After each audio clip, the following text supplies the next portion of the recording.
Jollof and Justice. In the heart of Lagos, a city that pulsed with life from dawn until dusk, where the cacophony of car horns merged with the laughter of street vendors and the rhythmic beat of Afrobeat filled the humid air, there was a legend that even the most jaded souls couldn't help but smile at.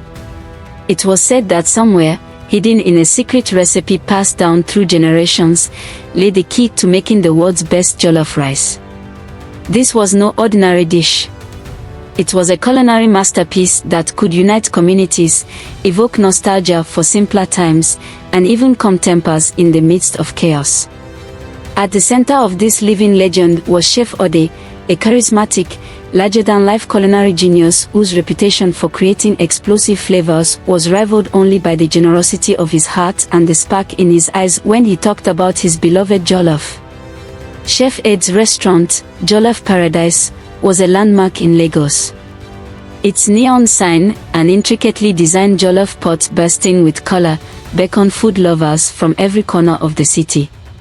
Every evening, the restaurant would fill with a motley assortment of patrons: the well-dressed business tycoon, the wide-eyed college student, the elderly woman reminiscing about days gone by, and even the street urchins whose quick wit and infectious laughter animated the alleys outside.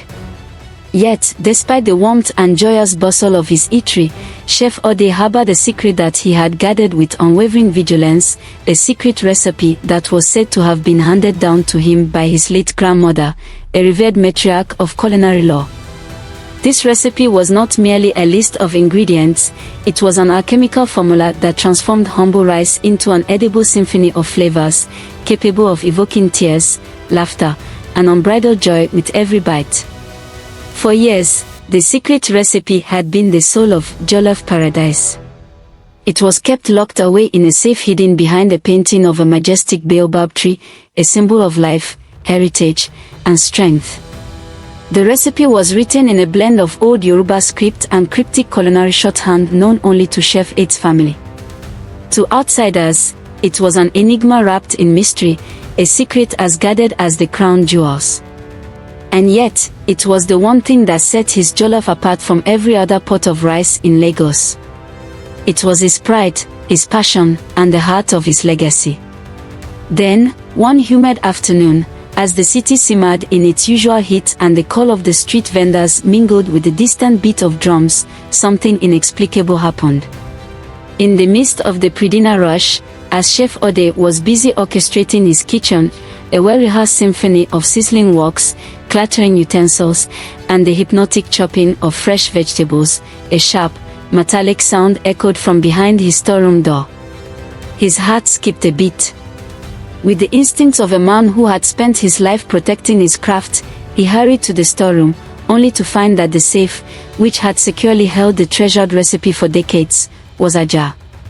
The small, time-worn notebook that contained the secret instructions was gone. For a moment, the world seemed to stop. The sizzling pans, the chatter of the kitchen staff, even the distant honks outside, all faded into an eerie silence. Chef Ade's eyes widened in disbelief as he scanned the room. The lock had been expertly picked, the safe carefully emptied of its contents, leaving behind only a faint trace of powder and a single scrap of paper with a cryptic symbol that neither his staff nor he could decipher. A heavy sense of dread settled over him. Not only was his legacy at stake, but so was the very soul of his restaurant, and perhaps, in the wrong hands, the secret could be used to upend the delicate balance of culinary justice in Lagos. News of the theft spread through the bustling streets of Lagos like wildfire. By early evening, whispers of the stolen recipe reached every corner of the city. At Jollof Paradise, a stunned silence reigned in the kitchen and dining area alike. Patrons exchanged worried glances as Chef Ade, his face a mask of determination mixed with disbelief, announced to his loyal customers, "I swear on my grandmother's memory, I will find this thief and bring back what is rightfully ours." His voice, though trembling with emotion, was laced with a resolve that was unmistakable. It was then that fate decided to stir the pot further. In a quieter part of the city, where the maze-like alleys of Lagos concealed more secrets than anyone cared to count, Detective Ngozi was wrapping up another day on the job. Known for her razor-sharp wit, unconventional methods, and an uncanny ability to find clues where others saw only chaos, she was a fixture on the streets. Clad in a worn leather jacket and an ever-present, knowing smile, Detective Ngozi had earned a reputation for solving mysteries that left even her superiors scratching their heads. That evening, as she navigated the labyrinthine back streets on her trusty motorcycle, she received an urgent call from an old friend who worked at the local precinct. "Ngozi, you need to get down to Jollof Paradise immediately," the voice urged. "There's been a theft, something big, something that smells as strong as jollof rice. And you know our Chef Ade. He's beside himself." With a curt nod and a flick of her wrist to start the engine, she sped off, the neon lights of Lagos blurring past as the wheels carried her into a mystery that would soon test the very limits of her ingenuity. Arriving at Jollof Paradise in a swirl of dust and determination, Detective Ngozi was greeted by a scene of controlled chaos. The restaurant staff huddled in anxious clusters, while patrons whispered among themselves, their faces etched with concern. Chef Ade stood at the entrance of the storeroom, his eyes still reflecting the shock of his discovery. When their gazes met, a silent understanding passed between them, a mutual recognition that the theft was not a mere act of petty burglary but part of something much larger, something that threatened to unravel the fabric of their cherished culinary traditions. "Chef Ade," Detective Ngozi began, her tone both gentle and firm, "I've seen my share of kitchen capers and petty thefts in this city, but this smells different. Tell me everything you can remember about what happened." Taking a deep, steadying breath, Chef Ade recounted the events of that fateful afternoon in painstaking detail, the sudden clink of metal, the sound of a lock being picked, and the chilling sight of an empty safe. He described the single scrap of paper left behind, a hastily scrawled symbol that he could not interpret. "I believe someone wanted to send me a message," he murmured, his voice heavy with both anger and sorrow. "That recipe isn't just a formula for jollof rice, it's the essence of my family's legacy. And if it falls into the wrong hands, well, I fear for the soul of our food, and for Lagos itself." Detective Ngozi's eyes narrowed as she absorbed every word. "We have a culinary conspiracy on our hands, my friend," she said softly. "I need to start asking questions on the streets, in the markets, anywhere a whisper of the stolen recipe might have traveled. And you, Chef Ade, must trust me with every scrap of information, even the smallest detail. In Lagos, nothing is ever as it seems." And so, an unlikely alliance was forged, a partnership between a man whose life revolved around the passion and precision of his craft and a detective whose intuition and street-smart savvy were as legendary as the city's own bustling energy. Their first lead came not from a high-tech laboratory or a meticulously organized investigation, but from the very soul of Lagos itself, its markets. The next morning, with the sky painted in the soft hues of early dawn and the city beginning to stir with anticipation, Chef Ade and Detective Ngozi set out on foot to retrace the steps of a thief who dared to infiltrate a kitchen sanctum. They navigated narrow streets where the aroma of freshly baked bread mingled with the pungent scent of spices piled high on worn wooden stalls. In the heart of the city's busiest market, the famed Balega market, they began their investigation. Here, among the vibrant displays of fruits, vegetables, and spices, lurked a network of characters whose eyes missed nothing and whose tongues were as sharp as the knives used by the best chefs. Their first stop was the spice vendor, a diminutive man named Boba Femi whose stall was a riot of color. The air around him shimmered with the scent of chili, turmeric, and ginger, and his voice boomed as he extolled the virtues of his wares to anyone who would listen. When Chef Ade approached, his face tight with worry, Boba Femi leaned in conspiratorially. "Oh, my friend," he said in a husky tone, "I heard whispers last night.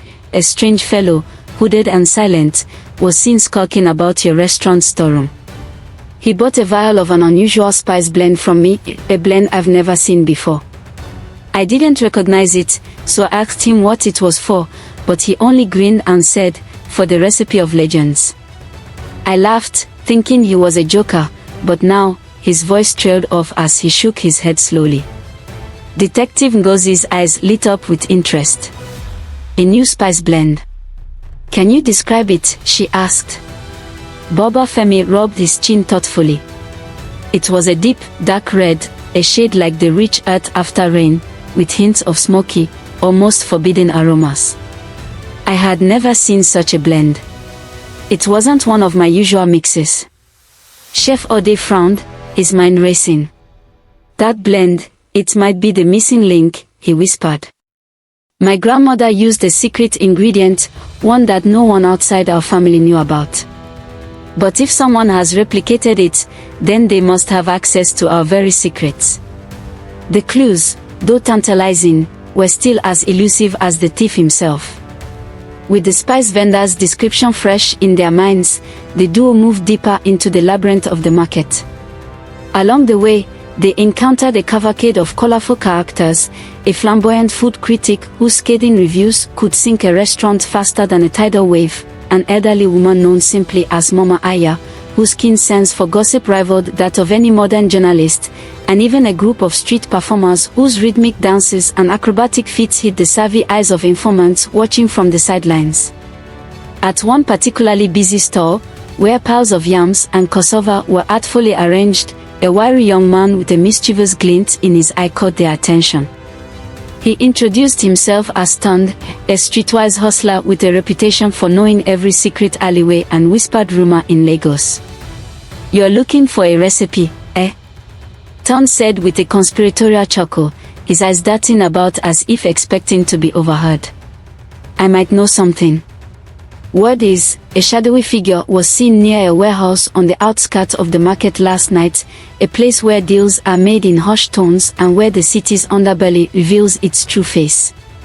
Chef Ade's pulse quickened at the mention, while Detective Ngozi's mind raced with possibilities. "Take us there," she ordered, her tone leaving no room for negotiation. The warehouse was tucked away in a narrow, dimly lit alley, its exterior obscured by peeling paint and the overgrowth of neglect. As the three of them approached, the air grew thick with the tang of rust and the distant echo of footsteps. Inside, in the gloom behind stacks of forgotten crates and discarded furniture, they found evidence of a hurried departure, a discarded apron spattered with the unmistakable stains of a well-loved jollof, a broken spice container, and, most crucially, a scrap of paper with a familiar symbol scribbled in haste.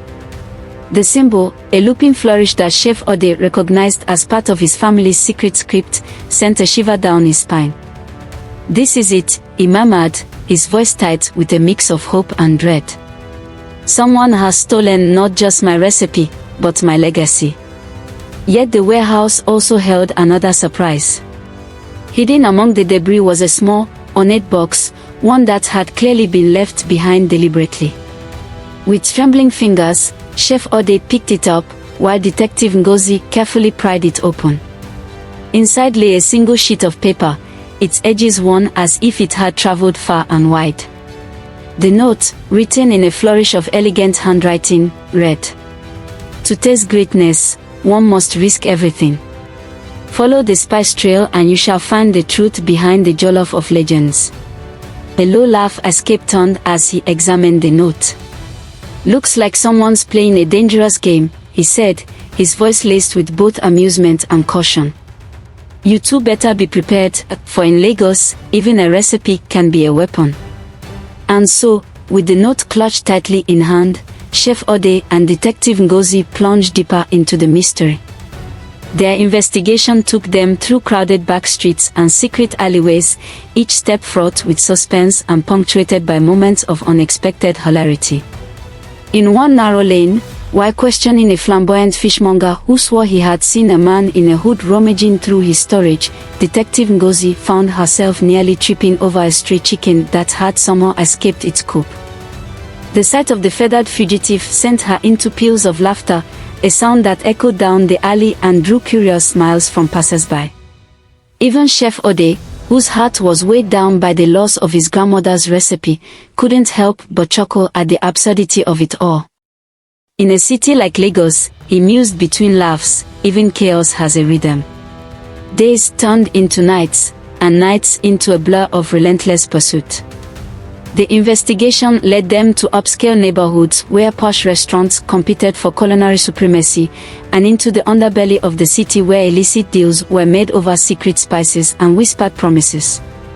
Along the way, the duo encountered a rival restaurateur named Mr. Olumide, a rotund, jovial man whose booming laughter and gluttonous appetite for both food and power made him a formidable opponent. Mr. Olumide's restaurant, Rice Royal, was a sleek, modern establishment that prided itself on innovation, but whispers in the culinary circles hinted at something darker, a secret ambition to dominate the city's food scene by any means necessary. During a particularly tense encounter at an exclusive food fair held in a swanky hotel ballroom, Detective Ngozi and Chef Ade found themselves face to face with Mr. Olumide. The air was thick with the heady mix of expensive cologne, exotic spices, and the low hum of chatter. Mr. Olumide, seated at a table adorned with gold cutlery and extravagant platters, greeted them with a wide, disarming smile. "Oh, my dear friends," he boomed, "what a pleasure to see you here. I trust you're enjoying the finest jollof this side of Lagos." His tone was dripping with insincerity, and Chef Ade's eyes narrowed as he replied, "I'm here on business, not pleasantries. I've heard rumors that someone in this city is willing to steal the very essence of our heritage. I wonder, Mr. Olumide, if you might know something about that." A ripple of laughter followed from the table, but behind Mr. Olumide's mirth lay a glimmer of unease. "My dear chef," he said slowly, "in the world of culinary arts, secrets are the spice of life. One must always be cautious not to let envy sour even the sweetest of recipes." His words were playful yet cryptic, a challenge that only deepened the mystery. In the ensuing days, as the relentless heat of Lagos bore down and the city pulsed with secrets, Detective Ngozi and Chef Ade continued to follow the trail of clues. They revisited the spice markets, interrogated street vendors, and even attended a clandestine culinary auction held in a repurposed warehouse where rare ingredients and secret recipes changed hands like precious treasures. At this auction, amid a haze of smoke and whispered negotiations, they caught sight of a figure whose mannerisms were oddly familiar, a man with a limp, draped in a dark overcoat, who exchanged a small vial of that very unusual red spice for a hefty sum of cash. Without a word, the man slipped away into the labyrinth of Lagos' winding alleys. Determined to follow him, Detective Ngozi and Chef Ade set off in hot pursuit. They raced through rain-slicked streets and across bustling marketplaces, their hearts pounding in unison with the steady rhythm of the city. At one point, as they turned down a narrow passage lit only by the glow of a single, flickering street lamp, they were forced to pause behind a stack of wooden crates. There, hidden in the shadows, they watched as the mysterious figure met with a group of equally shady characters, a motley crew of smugglers and black market food dealers. The meeting was hushed, punctuated by furtive glances and the quiet clink of small objects being exchanged. Chef Ade's eyes grew wide as he recognized a detail that made his blood run cold. One of the men had a tattoo that matched the same intricate swirl found on the scrap of paper from his stolen safe. "This is bigger than we thought," he whispered, his voice trembling between anger and determination. "They are not just after my recipe, they are trying to control the entire culinary underworld of Lagos." In that tense, heart-pounding moment, Detective Ngozi's mind raced with possibilities. "We need to get closer," she murmured, her eyes fixed on the clandestine meeting. "I have a feeling that if we can intercept their next move, we might be able to expose their whole operation." With a silent nod from Chef Ade, the two slipped away into the darkness, their silhouettes merging with the night as they vowed to unravel the tangled web of deceit that threatened to engulf their city. The following days were a whirlwind of near misses and unexpected allies. In one instance, While following a lead that took them deep into an abandoned warehouse district on the outskirts of Lagos, they stumbled upon a makeshift kitchen where a group of local cooks prepared meals for the city's less fortunate. The head cook, a warm-hearted woman known as Mama Titi, welcomed them with open arms and a generous smile. Over steaming bowls of hearty stew and freshly baked flatbread, Mama Titi revealed what she had heard from her network of informants. "There's talk among the people," she confided in a low voice, "that the secret recipe isn't just stolen, it's being replicated, altered, and sold to the highest bidder. They say that whoever controls the recipe controls the taste of the city, and that is a power no one should wield lightly." Her words resonated deeply with Chef Ade, whose face grew solemn as he realized that the stakes were far higher than a single stolen notebook. Armed with this new knowledge, the duo intensified their investigation. They began to piece together a trail that led them from the sun-drenched stalls of the Balogun market to the glitzy corridors of high-end culinary clubs where the elite of Lagos gathered to sample the finest dishes. In one such glamorous setting, a rooftop bar overlooking the glittering cityscape, they encountered a food critic named Mr. Choco, whose reputation for his scathing yet influential reviews was matched only by his secret love for authentic jollof rice. Over a glass of chilled zobo drink, Mr. Choco admitted, "I once tasted a jollof so divine that I almost wept. But its flavor haunted me for weeks afterward. I couldn't shake the feeling that it was missing something, or perhaps hiding a darkness beneath its spices." His cryptic words left both Detective Ngozi and Chef Ade with more questions than answers. Could it be that the stolen recipe had been tampered with, its magic diluted by those who sought to profit from its legend? Every clue led them deeper into a labyrinth of culinary intrigue.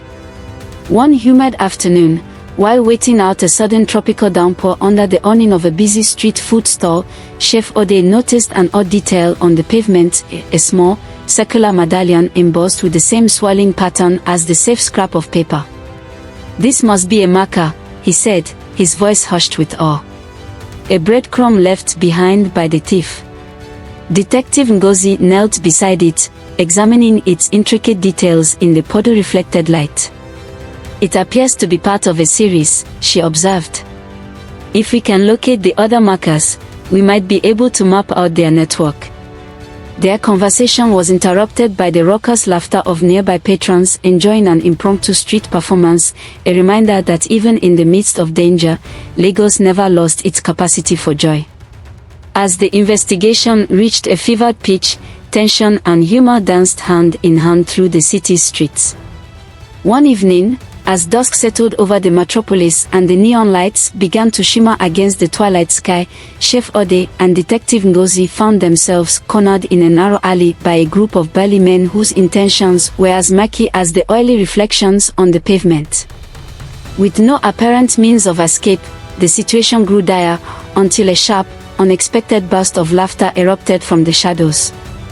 A lanky, bespectacled man with a mischievous grin stepped forward and began reciting humorous verses in rapid-fire Yoruba, his performance so absurdly funny that even the hardened criminals paused to listen. The tension broke like a fragile shell, and the thugs, caught in the contagious merriment, allowed the pair to slip away unnoticed. Later, as they caught their breath in the safety of a hidden courtyard behind a row of colorful murals, Detective Ngozi remarked with a wry smile, "It seems that in Lagos, even danger can be diffused by a well-timed joke." Chef Ade could only nod, his mind now filled with the realization that sometimes, laughter was the most potent spice of all. In the weeks that followed, the investigation took on an almost cinematic quality, a series of high-stakes chases through busy market lanes, whispered conversations in dimly lit food bazaars, and moments of serendipitous humor that provided relief amid the mounting suspense. Every lead they followed, every encounter with a suspect or an informant, brought them a step closer to uncovering the truth behind the stolen recipe. Rumors began to circulate that a notorious food syndicate was orchestrating the theft, a secretive cabal determined to monopolize the culinary landscape of Lagos by replicating and mass-producing the legendary jollof. The syndicate's reach seemed to extend into every corner of the city, its members hidden behind layers of deception and guarded by men whose loyalty was bought with promises of wealth and power. One balmy night, while staking out a discreet warehouse on the outskirts of the city known to be a frequent rendezvous for underworld deals, Chef Ade and Detective Ngozi witnessed a clandestine meeting that would change everything. Under the pallid glow of a single street lamp, a group of sharply dressed individuals exchanged briefcases and murmured in hushed tones. At the center of the group was a woman whose eyes glinted with ambition and mystery, a woman known only by the pseudonym La Rosa. Rumor had it that La Rosa was the mastermind behind the syndicate, a culinary puppet master whose influence was as intoxicating as it was dangerous. Hiding behind a stack of discarded boxes, the duo listened intently as La Rosa revealed her plan in a measured, almost poetic cadence. When the secret of the jollof is mine, no one shall dare challenge my reign. With the perfect recipe in hand, every plate shall pay homage to my power, and Lagos will tremble at the taste of my justice. The words sent a chill down Chef Ade's spine and ignited a burning resolve in Detective Ngozi's heart. They knew that if they did not act swiftly, the city's culinary heritage would be forever tainted by greed and ambition. What followed was a breathtaking series of events that saw our intrepid pair racing against time, weaving through the city's intricate tapestry of secrets and surprises. They found themselves infiltrating opulent dinner parties hosted by powerful elites, where gourmet dishes and guarded smiles masked deals made in shadowed corners. They navigated hidden corridors beneath grand hotels and scaled fire escape ladders to glimpse into secret rooftop gardens where rare spices were grown under the watchful eyes of loyal guardians. In one memorable escapade, while disguised as delivery men for an upmarket catering service, they managed to extract crucial information from a jittery sous chef whose trembling hands betrayed his nervousness. I can't say much," the sous chef stammered between bites of a hastily prepared snack, "but I heard that La Rosa plans to unveil her counterfeit jollof at the Grand Food Expo next week. They say it will be the most extravagant dish ever presented, an event that will either cement her power or expose the farce for what it is." The revelation sent ripples of urgency through the duo's plans. As the fateful day of the Food Expo approached, Lagos itself seemed to hold its breath. The city, already a simmering cauldron of ambition and dreams, braced for the showdown that would determine the future of its most cherished dish. In the days leading up to the expo, Chef Ade retreated into the sanctum of his kitchen, determined to perfect his original recipe even without the stolen secret. Every chop of his knife, every measured sprinkle of spice, was an act of defiance against those who sought to pervert the soul of jollof rice. At the same time, Detective Ngozi canvassed the city, her keen eyes scanning every suspicious movement and her ears attuned to every whispered rumor. Their paths crossed time and again in the frenetic energy of Lagos nightlife, a chance encounter in a crowded bar, a whispered conversation over steaming bowls of soup at a roadside eatery, each meeting strengthening their resolve and deepening their bond. The night of the expo arrived like a thunderclap. A lavish tent had been erected in an expansive open field near Victoria Island, festooned with glittering lights and vibrant banners proclaiming the ultimate jollof showdown. Food critics, dignitaries, celebrities, and curious locals thronged the venue, their excitement palpable as they anticipated a culinary event of epic proportions. Among the glittering throng, the presence of La Rosa was unmistakable. Draped in a gown of midnight silk, her eyes cold and calculating, she exuded an aura of regal menace. Her booth was a masterpiece of modern design, a sleek, minimalist structure adorned with digital displays and avant-garde plating techniques, a stark contrast to the warm, homey feel of jollof paradise. As the contest commenced, a hush fell over the crowd. Chef Ade took the stage with quiet dignity, his weathered hands steady as he began to prepare his signature jollof in a display that was part culinary performance, part heartfelt tribute to his heritage. The aroma of tomatoes, peppers, and secret spices soon wafted through the tent, drawing gasps and murmurs of delight from the audience. Across the room, La Rosa's team worked with robotic precision, their every move choreographed to perfection. Yet, beneath her polished exterior, a storm of hubris roared. As the judges sampled dish after dish, it became apparent that while La Rosa's creation was visually stunning, it lacked the soul and warmth that defined true jollof. Whispers of discontent grew among the crowd, whispers that found their way to the ears of Chef Ade and Detective Ngozi. In a dramatic twist that seemed ripped from the pages of a pop novel, just as the final judging was about to be announced, a commotion erupted near La Rosa's booth. A masked figure burst into the tent, knocking over display stands and sending panicked gasps through the audience. In the ensuing chaos, the thief made a beeline for a secure storage room adjacent to the booth, a room that, as it turned out, housed a trove of counterfeit recipes and pilfered culinary secrets. Detective Ngozi, ever agile, darted into the fray, her eyes blazing with determination. With Chef Ade close behind, she pursued the masked interloper through a maze of overturned chairs and scattered plates. Their chase wound through corridors lit only by emergency lights, every turn a heart-pounding dash between danger and salvation. At one point, in a narrow passage between a row of vendor stalls, the masked thief slipped and tumbled into a pile of fresh produce, eliciting an involuntary burst of laughter even from the tense pursuers. But there was no time for levity now. This was the moment they had been waiting for. Cornered at the end of a long, dim corridor, the thief turned, revealing a pair of anxious, darting eyes beneath the mask. In a strained, trembling voice, the culprit blurted out, I was just following orders. They told me to secure the recipe for a shipment. There's money in this, lots of money, and if I don't comply, my life is forfeit. The words stumbled out in a rush, as if the weight of guilt and fear had forced a confession. Detective Ngozi stepped forward, her tone soft yet firm. Who are they? She demanded. The thief hesitated, glancing around wildly before whispering, La Rosa. It's all for her. A cold shiver ran down Chef Ade's spine. The mastermind behind the conspiracy had been exposed. With a final push, Detective Ngozi disarmed the trembling culprit and radioed for backup, ensuring that the stolen materials, including the original family recipe, would be returned to their rightful place. In the aftermath of the dramatic confrontation, as the expo descended into controlled chaos and the authorities took charge, the true weight of the night's events began to sink in. La Rosa's scheme had been foiled, her ambitions exposed to the incredulous stares of the culinary elite and the everyday citizens who had gathered to celebrate the true spirit of jollof. In a rare moment of humility, she was led away by security, her eyes a mixture of fury and disbelief. Meanwhile, Chef Ade and Detective Ngozi stood side by side on the stage, their expressions a blend of exhaustion, relief, and quiet triumph. The judges, moved by the undeniable authenticity of Chef Ade's creation, awarded him the title of the true king of jollof amidst a thunderous applause that echoed far beyond the confines of the tent.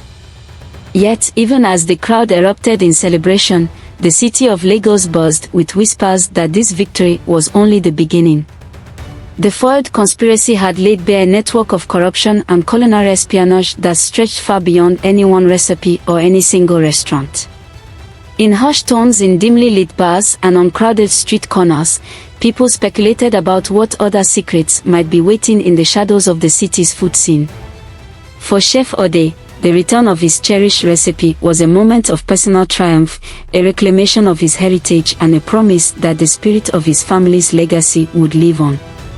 For Detective Ngozi, it was another case solved, another injustice thwarted, yet she could not shake the feeling that the intricate web of conspiracies was only beginning to unravel. In the weeks that followed, Jollof Paradise once again brimmed with life. Regular patrons, drawn by the news of the recovered recipe and the heroic exploits of their beloved chef, flocked to the restaurant in droves.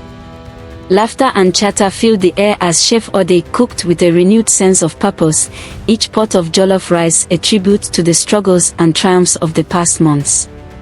Meanwhile, Detective Ngozi found herself the subject of local legend, a street detective whose keen eyes and unyielding determination had saved not just a recipe, but the very heart of Lagos culinary culture. At times, as she sipped a cup of steaming chai in a quiet cafe off a side street, she would catch sight of a newspaper headline or overhear a snippet of conversation that hinted at further plots swirling in the city's underbelly. And though she knew that her work was far from over, she also allowed herself a moment of contentment, a brief interlude of calm before the next storm. Even as Lagos resumed its frenetic pace, there remained an undercurrent of anticipation.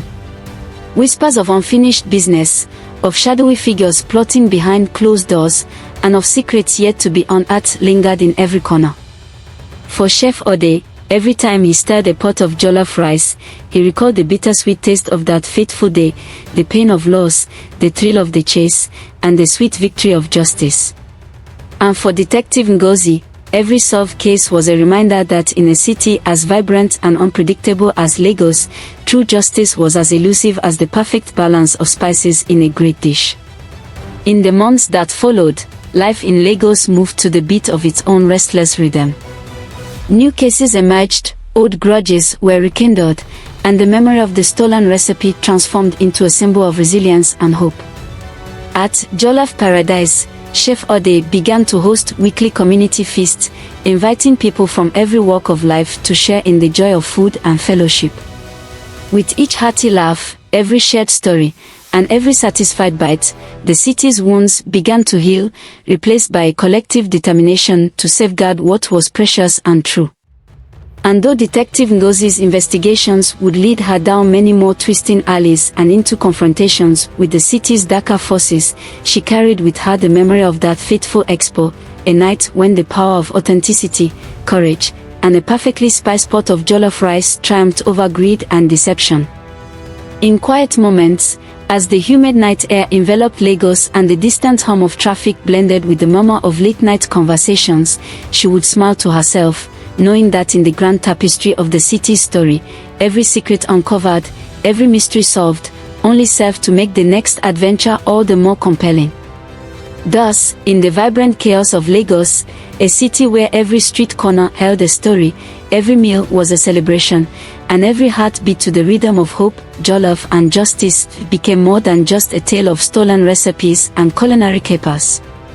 It became a living testament to the idea that sometimes, the simplest pleasures, a shared meal, a hearty laugh, a moment of honest camaraderie, could unite people against even the most insidious forces.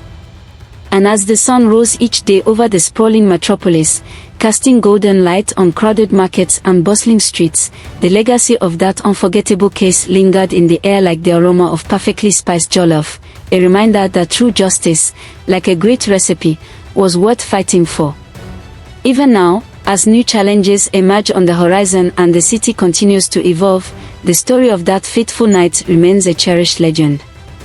In whispered conversations over steaming bowls of soup and in the excited chatter of children learning to cook from their elders, the tale of Chef Ade and Detective Ngozi is passed down as a beacon of hope and resilience.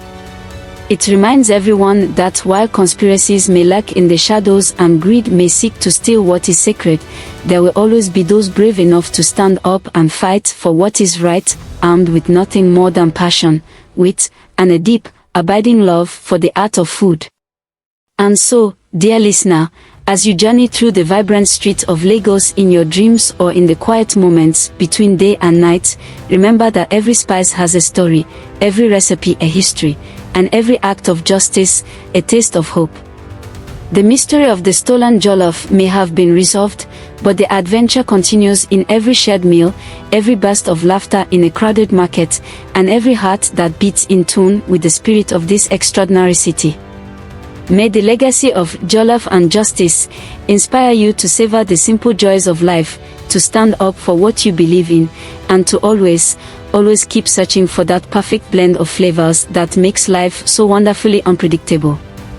For in the end, as the city of Lagos teaches us time and again, the truest recipes are those passed down through generations, a fusion of love, struggle, triumph, and, above all, the indomitable spirit of a people who refuse to be silenced by the taste of injustice.